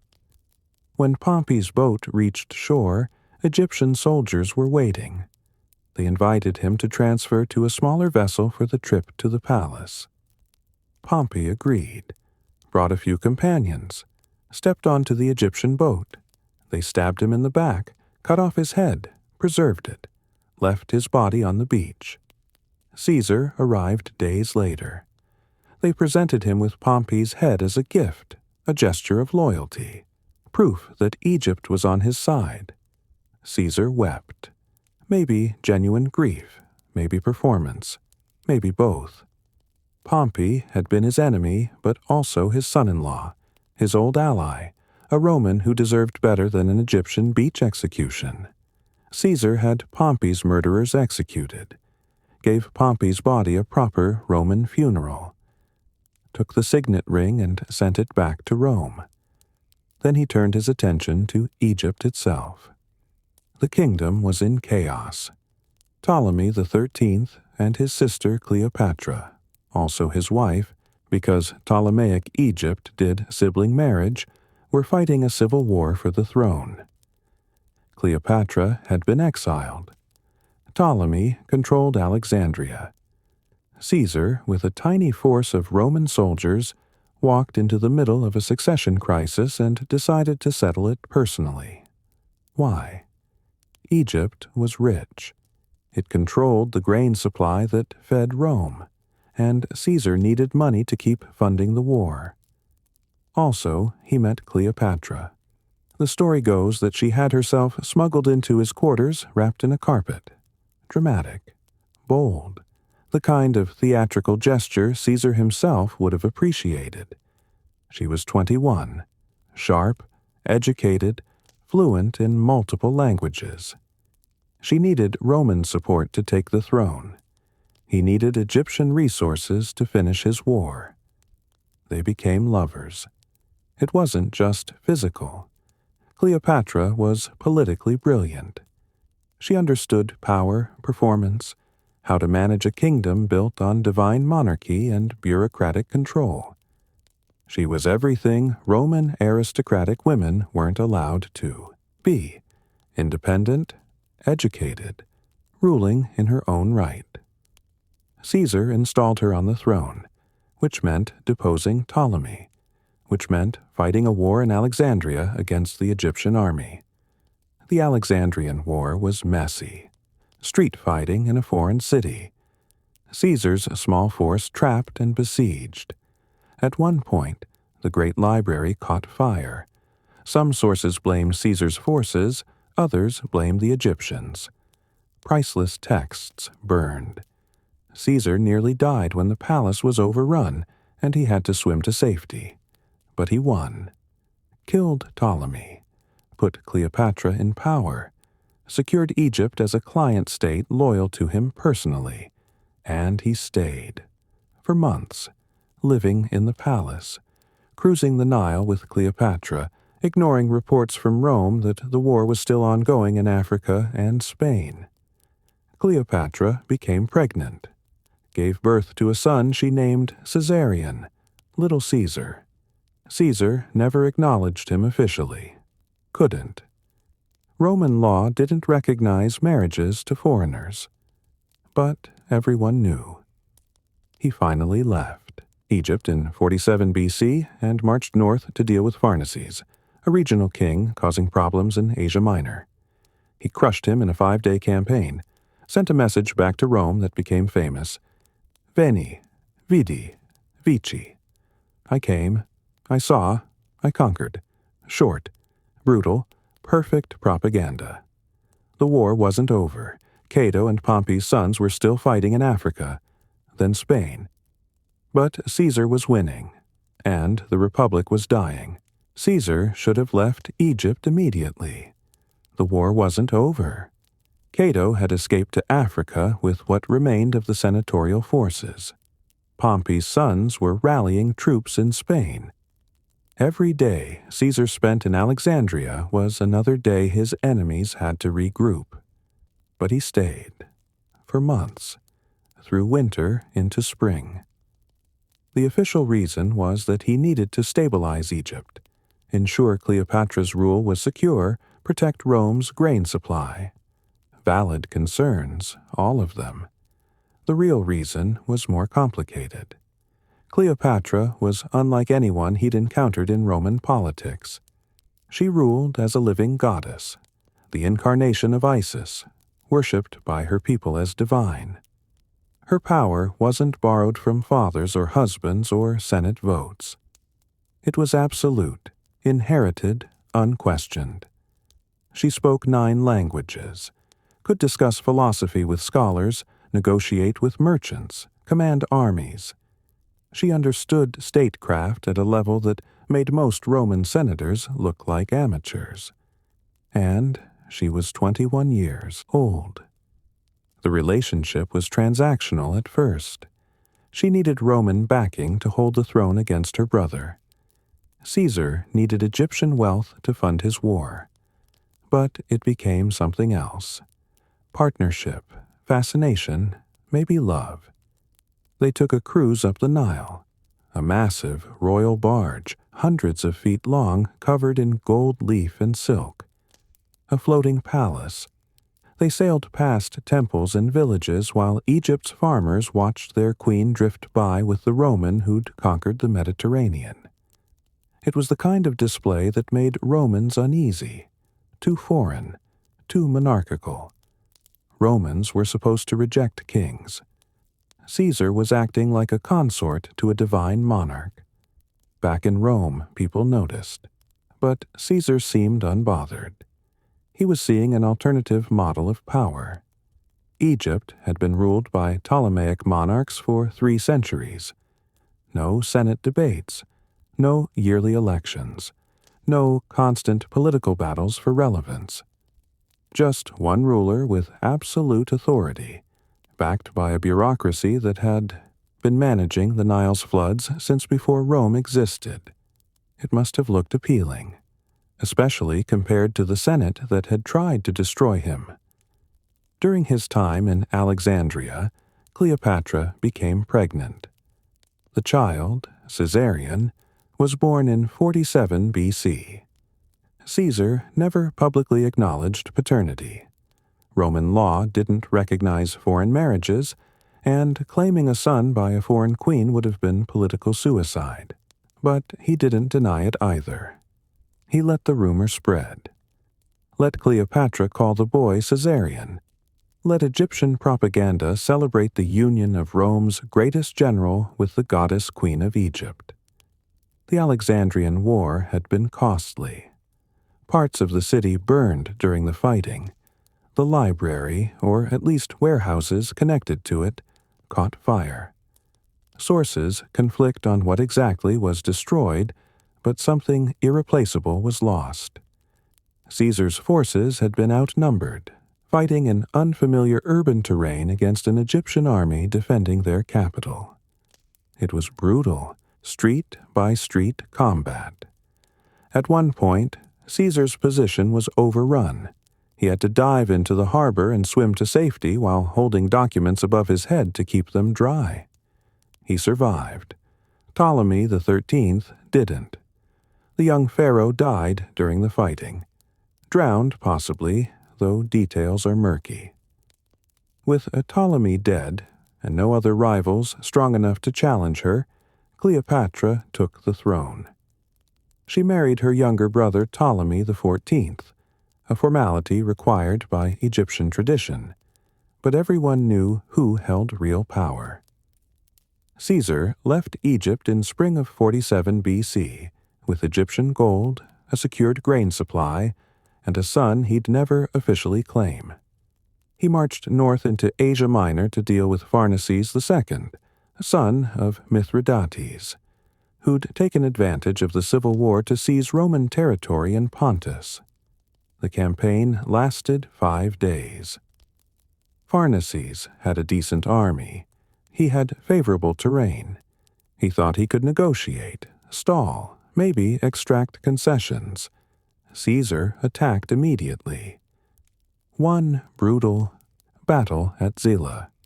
The Roman legions smashed Pharnaces' forces so thoroughly that organized resistance collapsed. Veni, vidi, vici, the message went to Rome, carved into stone during Caesar's eventual triumph. 3 words that summarized not just this campaign, but Caesar's entire approach to war: overwhelming speed and decisive violence. Then he finally returned to Italy. Rome had been governing itself through his appointed magistrates, but barely. There'd been mutinies among legions waiting for pay and discharge, debt crises, political chaos. Mark Antony, left in charge, had handled it poorly. Too much partying, not enough administration. Caesar arrived and restored order through a combination of personal authority and calculated clemency. He addressed the mutinous legions personally, called them citizens instead of soldiers, implying their discharge. The troops panicked. They'd followed him for a decade. Discharge meant losing their commander, their future land grants, their identity. They begged to be reinstated. Caesar pretended to consider it, then agreed. Brilliant psychology. He'd turned a mutiny into a loyalty test they'd failed, then forgiven them. Now they owed him. But the war still wasn't over. Cato had regrouped in Africa with Metellus Scipio and what remained of the senatorial forces. Reinforced by King Juba of Numidia, they had a legitimate army again. 10 legions, Numidian cavalry, fortified positions. Caesar crossed to Africa in late 47 BC. The campaign dragged through winter into 46 BC. Difficult terrain, supply problems, his forces outnumbered. At Thapsus, he crushed them anyway. The battle was decisive. Metellus Scipio's forces broke. Juba fled and committed suicide. Thousands of senatorial troops were killed or captured. Cato was in Utica, a coastal city, when news of Thapsus arrived. He'd spent the day settling his affairs, had dinner with friends, discussed philosophy, then retired to his room, read Plato's Phaedo, a dialogue about Socrates accepting death, and stabbed himself in the stomach. His servants found him, tried to push his intestines back in. A doctor was called. Cato recovered enough to tear the wound open again with his own hands. He died refusing to live in Caesar's world. His death made him a martyr, the man who chose principle over surrender, who'd rather die than submit to autocracy. Cato became the symbol of the republic Caesar had destroyed. Caesar wrote a pamphlet attacking his character, Anticato, trying to undermine his legacy. It didn't work. Cato's suicide accomplished in death what he'd failed to achieve in life. It made opposition to Caesar morally pure. But Cato was dead. Metellus Scipio was dead. Pompey was dead. The Senate's military resistance was finished. Except for Spain. Pompey's sons, Gnaeus and Sextus, had raised 13 legions in Spain, recruited from local populations and Pompeian veterans. They controlled the peninsula and weren't surrendering. Caesar went to Spain in late 46 BC, fought one final brutal campaign.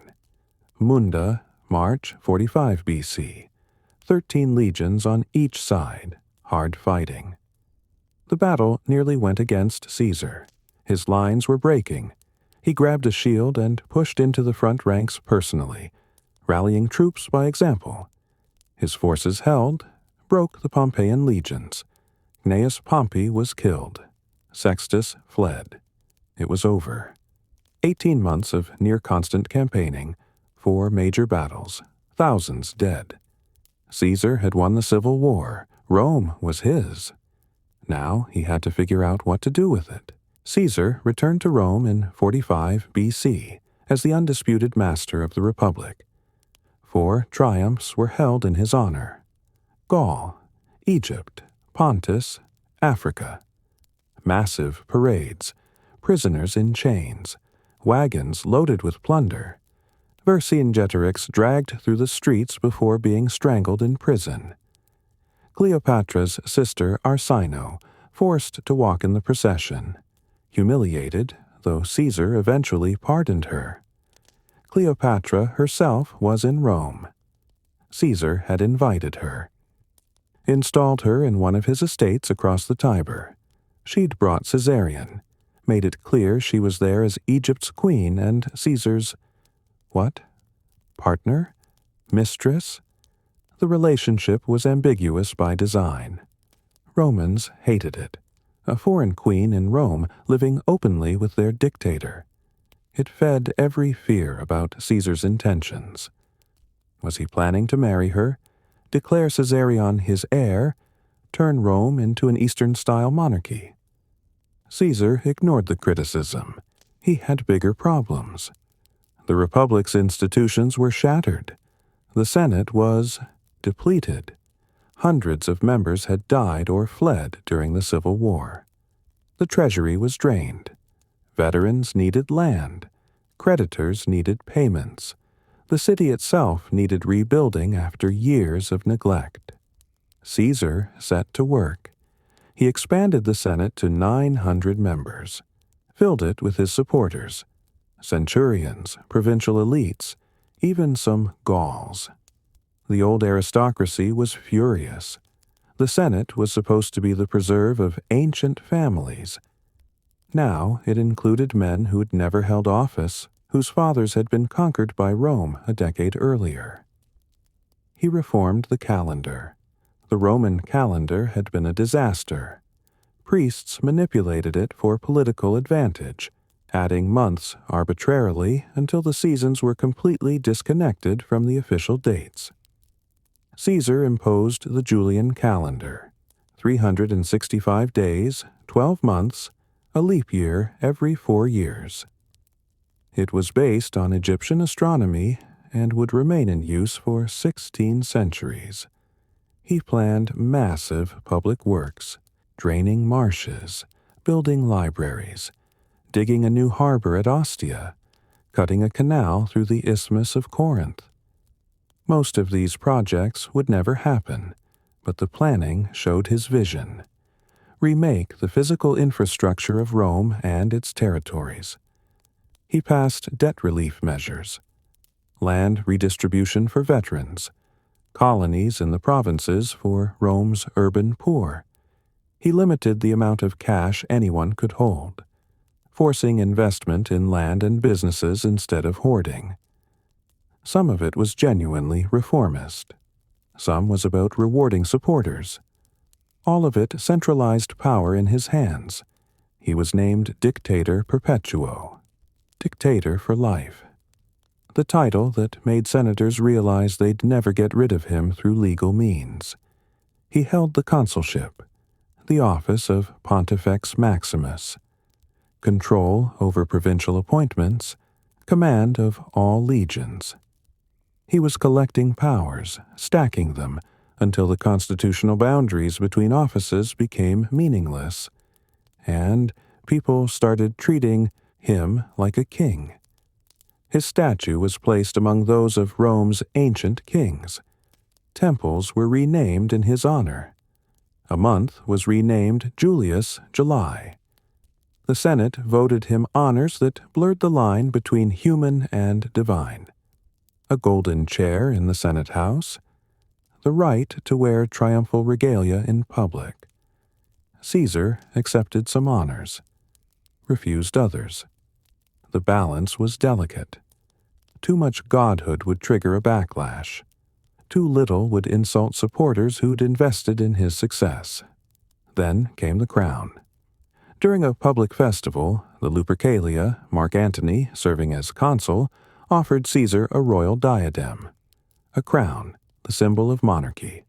Caesar refused it, publicly. The crowd cheered. Antony offered again. Caesar refused again. More cheers. Was it theater? A staged test to see how Romans would react? Or was Antony acting on his own, trying to force the issue? We don't know. What we know is that the incident made clear what everyone feared. Caesar was one decision away from declaring himself king. And once he did, the Republic, already dead in practice, would be officially buried. Brutus noticed. Marcus Junius Brutus was one of Caesar's closest allies. His mother, Servilia, had been Caesar's lover for years.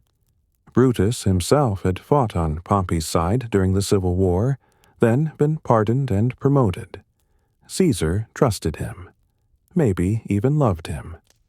Brutus loved the Republic more. He was a philosophical man, educated, stoic. Descended from Lucius Junius Brutus, the legendary founder of the Republic who'd overthrown Rome's last king. That ancestry weighed on him. Others noticed it too. Anonymous messages started appearing. "Brutus, are you asleep?" Scrawled on statues, pinned to his door, reminders that his ancestor had freed Rome from tyranny. He began meeting with other senators. Cassius, who'd fought under Caesar but resented being subordinate. Decimus, one of Caesar's most trusted generals. Trebonius. Casca. Men with different motives. Some principled, some personal, all convinced that Caesar's power was incompatible with republican government. They called themselves liberators. They were planning murder. Caesar knew something was wrong. He'd always been paranoid. Smart people in dangerous positions usually are. But he was also tired. 55 years old. Epileptic seizures were becoming more frequent. He'd won every war, outlasted every rival. Maybe he thought the danger was over. His wife Calpurnia kept warning him, dreams of blood, omens. She begged him to skip the Senate meeting scheduled for March 15th, 44 BC. Soothsayers warned him too. Beware the Ides of March. The middle of the month, a routine date. But the warnings piled up. Caesar had postponed the session once already. To cancel again would look like fear, and Caesar couldn't afford to look afraid. So he went. He'd disbanded his personal bodyguard earlier, a Spanish cavalry unit that had protected him for years. Dismissed. He claimed he didn't need protection in Rome, that living surrounded by guards was the behavior of tyrants. It was performance, the magnanimous ruler who trusted his people. It was also a fatal miscalculation. The morning of March 15th, someone handed him a note warning of the conspiracy. He didn't read it. Too busy. Too many petitions. The note was still in his hand, unread, when he entered the theater of Pompey. The Senate was meeting in Pompey's complex because the Senate House was being rebuilt. Another irony. Caesar would die in a building named after his old rival. The conspirators were waiting. 23 senators, maybe more, all armed with daggers hidden under their togas. The plan was simple. Surround him during the session, present a petition, then strike when he was distracted. Caesar took his seat. The senators pressed close. Someone grabbed his toga, and the Republic ended with a knife. The theater of Pompey was crowded that morning. Senators in white togas, slaves and attendants waiting in the portico, petitioners hoping to catch someone important. Mark Antony was outside, detained in conversation by Trebonius, one of the conspirators assigned to keep him away. Caesar entered and moved through the crowd. People approached with requests. He acknowledged them, deflected, kept walking toward his chair. The golden chair, the one that marked him as different from every other senator. He sat. The conspirators moved into position. They'd rehearsed this. Tullius Cimber approached first with a petition. Something about his exiled brother, a legitimate request, nothing suspicious. Caesar waved him off. Not now. Cimber pressed closer, insisted. Other senators gathered around, supposedly supporting the petition. Casca, Brutus, Cassius, all armed, all within striking distance. Cimber grabbed Caesar's toga, pulled it down from his shoulder. The signal. Casca struck first. Clumsy blow, glancing off Caesar's neck. Drew blood, but not fatal. Caesar spun, grabbed Casca's arm, stabbed him with his stylus, the metal pen he'd been using to read documents. Then the others attacked. Daggers from every direction. Senators he'd pardoned, promoted, trusted. They swarmed him. The crowd outside heard shouting, screaming. Caesar fought back at first, but there were too many. The blows kept coming. 23 wounds, most not fatal individually, but cumulatively devastating. Blood spreading across his toga, the marble floor. He saw Brutus, holding a dagger, stepping forward. The sources claim Caesar said something. Et tu, Brute, and you, Brutus, the betrayed cry. Shakespeare immortalized it. But Plutarch and Suetonius suggest something different. Caesar saw Brutus and said nothing. Just pulled his toga over his head, covered his face, stopped fighting. Maybe he couldn't bear to see Brutus kill him. Maybe he decided that if even Brutus had turned, there was no point surviving. Maybe he wanted to die with dignity rather than sprawled and bloody. He collapsed at the base of Pompey's statue. Irony stacked on irony. The man who'd defeated Pompey killed at the feet of Pompey's image. The conspirators stood over the body, breathing hard, covered in blood. Some of them had stabbed each other in the chaos. The Senate chamber was silent. Then someone screamed. Senators fled, trampled each other getting to the exits. The crowd outside scattered. Within minutes, the theater of Pompey was empty except for conspirators and Caesar's body. The liberators had expected something different. They'd expected Romans to cheer, to celebrate the tyrant's death, to thank them for saving the Republic. Instead, people ran. The conspirators tried to salvage the moment. They marched to the Capitoline Hill, the symbolic heart of Rome, still covered in Caesar's blood. Brutus gave a speech, explained why they'd done it. Caesar had become a tyrant. The Republic had to be restored. They'd acted for Rome's freedom. The crowd listening was small, nervous, no one cheered. In the forum, chaos. Word is spread that Caesar was dead, that senators had murdered him, that armed men were loose in the city. Some people celebrated. Caesar's enemies, debtors who'd hated his reforms, conservatives who'd never accepted his rise. They saw this as justice, but most people were terrified. Caesar had been feeding Rome, controlling the grain supply, planning land distributions. His veterans were promised farms. His supporters were promised positions. His creditors were owed money. All of that was suddenly uncertain. Mark Antony went to ground, fled to his house, put on armor. He thought the conspirators might come for him next. They didn't. The conspiracy had been targeted, just Caesar. They'd convinced themselves that killing the tyrant would automatically restore the Republic. They'd badly miscalculated.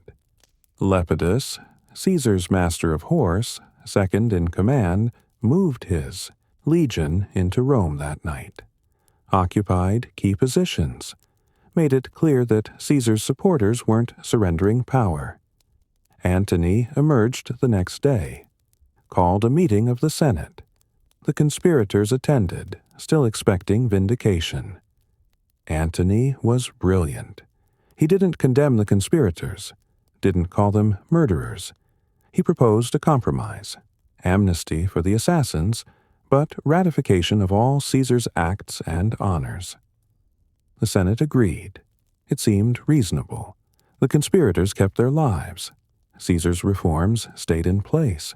Everyone could move forward. Then Antony asked to speak at Caesar's funeral. Brutus and Cassius hesitated. Public funerals were political events.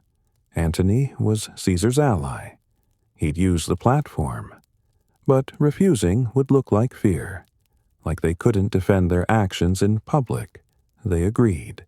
The funeral was held in the Forum.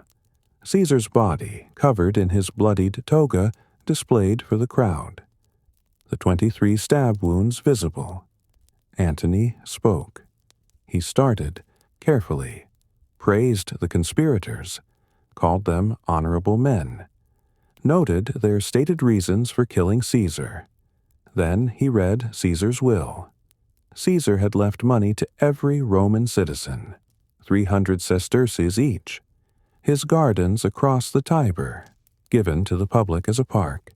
Donations to temples, festivals, public works. The crowd listened, absorbed what this meant. Caesar had planned to give them something even after death, and now he was gone. Antony lifted the toga, showed the wounds, pointed to each stab, named the betrayals. This was Casca's cut, this was Cassius's, this was Brutus's. He didn't need to say more. The crowd turned. Rage replaced grief. Mobs formed, hunted for conspirators, found a tribune named Cinna. Not one of the conspirators, just wrong place, wrong name, and tore him to pieces in the street.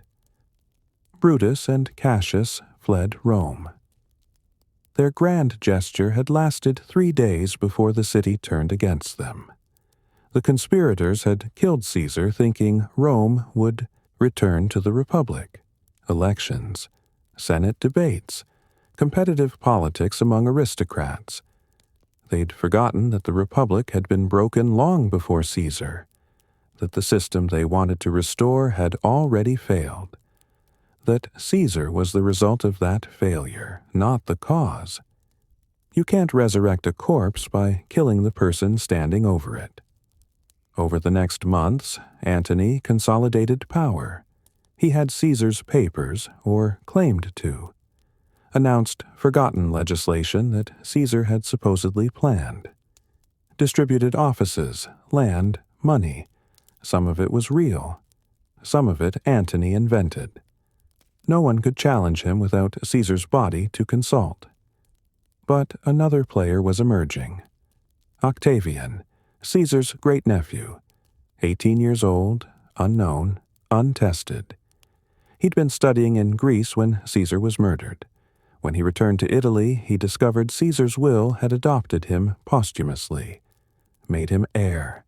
Gaius Julius Caesar Octavianus, the boy who'd inherit the name and, eventually, the empire.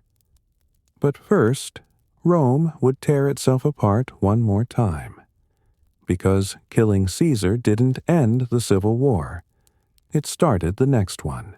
Caesar's assassination solved nothing. The conspirators thought they were removing a tyrant. They were removing the only person holding a fractured system together. Within days, it was clear that the republic they wanted to restore didn't exist anymore. Maybe it never had. The constitutional order they imagined, Senate debates, orderly elections, aristocratic competition within agreed rules, was a fantasy. What actually existed was a power vacuum. And power vacuums get filled by whoever's strongest, fastest, and most ruthless. Mark Antony moved first. He controlled Caesar's papers, his fortune, and access to his veteran legions. He positioned himself as Caesar's natural successor, the loyal ally, the man who'd avenge the murder and complete Caesar's work. But Octavian had the name. At 18, he was nobody. No military experience, no political base, no apparent talent except stubbornness and an unsettling ability to wait. He arrived in Rome claiming his inheritance. Antony dismissed him, refused to hand over Caesar's money, treated him like an irrelevant child. Octavian went to Caesar's veterans directly, reminded them that their dead commander had made this boy his son, promised them land, money, revenge on the assassins. The veterans listened. They didn't care about bloodlines or constitutional legitimacy. They cared about pay and land grants. Octavian had Caesar's name. That was enough. Meanwhile, Brutus and Cassius had fled Italy, raised armies in the eastern provinces. They still believed they could restore the Republic through military force. Still thought Romans would rally to defend liberty against tyranny. They were wrong. The propaganda war was already lost. Antony had branded them murderers. Caesar's funeral had turned public opinion against them. Their philosophical justifications, saving the Republic, preventing monarchy, sounded hollow when most Romans just wanted stability and cheap grain. In 43 BC, Antony, Octavian, and Lepidus formed the Second Triumvirate, an official alliance, unlike Caesar's backroom deal with Pompey and Crassus. They divided the empire into spheres of control and legalized their power through compliant magistrates. Then they issued prescriptions, just like Sulla, lists of enemies declared outlaws, their property confiscated, their lives forfeit. Anyone could kill them. Turning in a prescribed man earned a reward: 300 senators, 2,000 equestrians, thousands more across Italy and the provinces, executed, hunted, butchered in their homes, on the streets, in temples where they'd sought sanctuary. Cicero was on the list, the great orator, the man who'd saved Rome from Catiline, who tried to navigate between factions and preserve something of the Republic. Antony hated him. Octavian was indifferent. Lepidus didn't care. Cicero fled, tried to reach Macedonia, was caught on the road. The soldiers cut off his head and hands, brought them back to Rome. Antony had them nailed to the speaker's platform in the Forum, the place where Cicero had given his greatest speeches, where he'd defended the Republic with words. Now his severed head stared out over the city, tongue pierced with hairpins by Antony's wife Fulvia. Revenge for the speeches Cicero had given against Antony. It was obscene, petty, brutal. It was also a message: the Republic was dead. Words didn't matter anymore, only force. In 42 BC, Antony and Octavian crossed to Greece to face Brutus and Cassius at Philippi. 2 battles, the first inconclusive, the second decisive. Cassius died during the first battle. Suicide, possibly based on false information that his forces were losing. Brutus held on, gave speeches to his troops about liberty and honor. They lost anyway. Brutus killed himself after the second battle, fell on his sword. The last of the liberators dead on a battlefield defending a republic that had stopped existing years before he murdered Caesar. The triumvirate had won, but they couldn't share power. Lepidus was forced into retirement, kept alive but powerless. The real struggle was between Antony and Octavian. Antony took the east, Egypt, Greece, the wealthy provinces. He allied with Cleopatra more than allied. Became her lover, her partner, possibly her husband by Egyptian rites. They had children. He declared Caesarion, Caesar's son by Cleopatra, a legitimate heir. It was a catastrophic political mistake. Octavian used it ruthlessly, painted Antony as corrupted by Eastern decadence, a Roman general seduced by a foreign queen, planning to move the capital to Alexandria, abandon Rome for Egypt's wealth. None of it was entirely true, but it didn't need to be. The propaganda worked. When civil war came again in 31 BC, Octavian framed it as Rome versus Egypt, civilization versus barbarism, the true heir of Caesar versus the traitor who'd abandoned Roman values. They met at Actium, a naval battle. Antony's fleet was larger, but poorly positioned and demoralized. Cleopatra's Egyptian ships fled mid-battle. Antony followed her. His forces surrendered. Antony and Cleopatra retreated to Alexandria. Octavian pursued. When his forces breached the city, Antony committed suicide. Cleopatra followed. Asp bite, supposedly, though the details are theatrical legend. Octavian had Caesarion murdered. Couldn't afford a rival claiming to be Caesar's biological son. Cleopatra's other children were spared and raised in Rome. A calculated mercy. Egypt became a Roman province. Its wealth now funded Octavian's consolidation of power. He returned to Rome in 29 BC as the unchallenged master of the Roman world. No rivals left.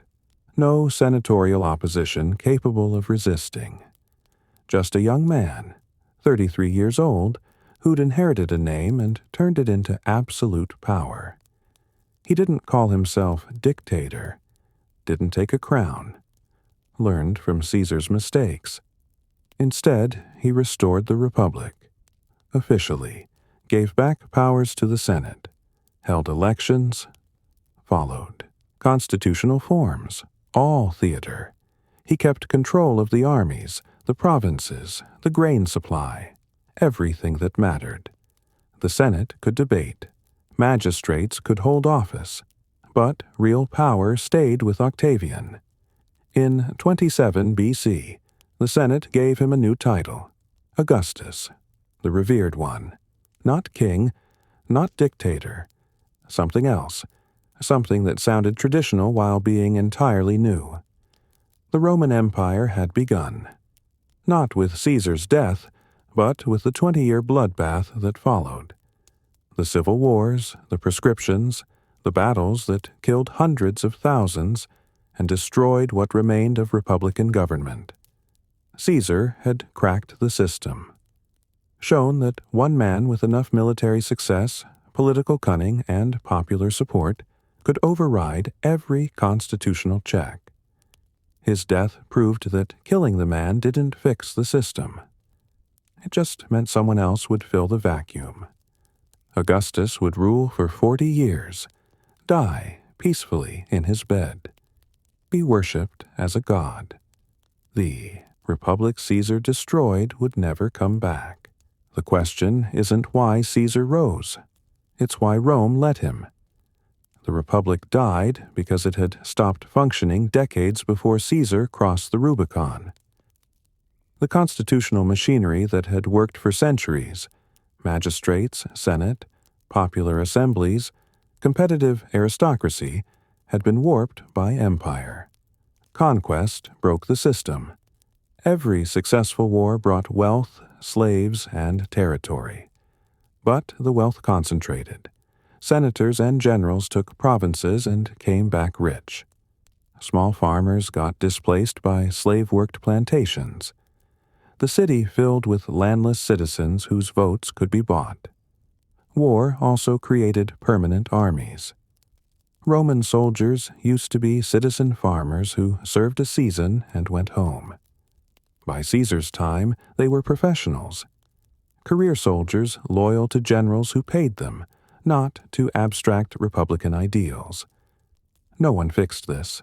Every attempt at reform, land redistribution, debt relief, citizenship extension, got blocked by the Senate or ended in violence. The Gracchi brothers were murdered for trying to redistribute land. Saturninus was killed. Drusus was assassinated. Reform became synonymous with death. So ambitious men learned. If you want to change Rome, you need an army first. Marius showed them how. Sulla proved it worked. Pompey confirmed it. Caesar perfected it. The pattern was clear. Achieve military success. Build a loyal veteran base. Use popularity and force to override constitutional opposition. Take what the Senate wouldn't give. Caesar didn't invent this. He just did it better than anyone else. He was more ruthless than Pompey, more politically skilled than Sulla, more willing to shred precedent than Marius. And unlike all of them, he understood that theater mattered as much as violence. The games he hosted, the dispatches he wrote, the way he presented his illegal wars as defensive necessities, the clemency he showed to defeated enemies. All of it was performance designed to make Romans accept him while he destroyed their institutions. It worked because the institutions were already hollow.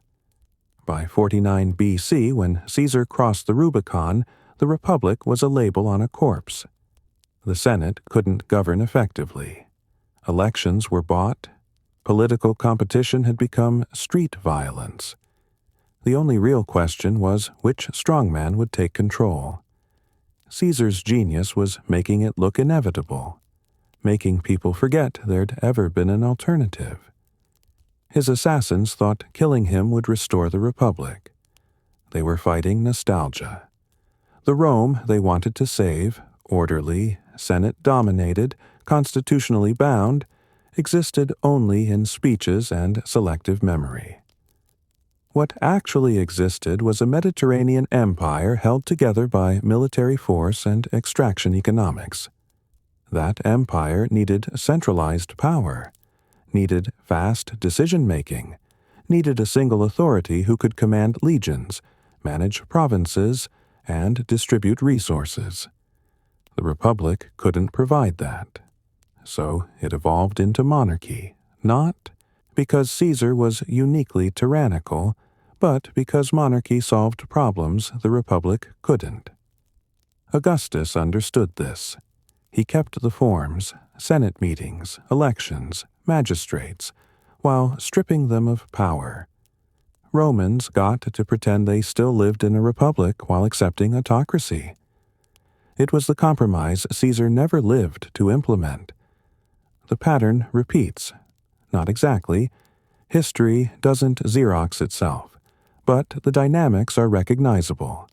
A democratic or republican system, growing inequality, military or economic stress, institutional gridlock, reformers blocked or destroyed, trust in the system eroding.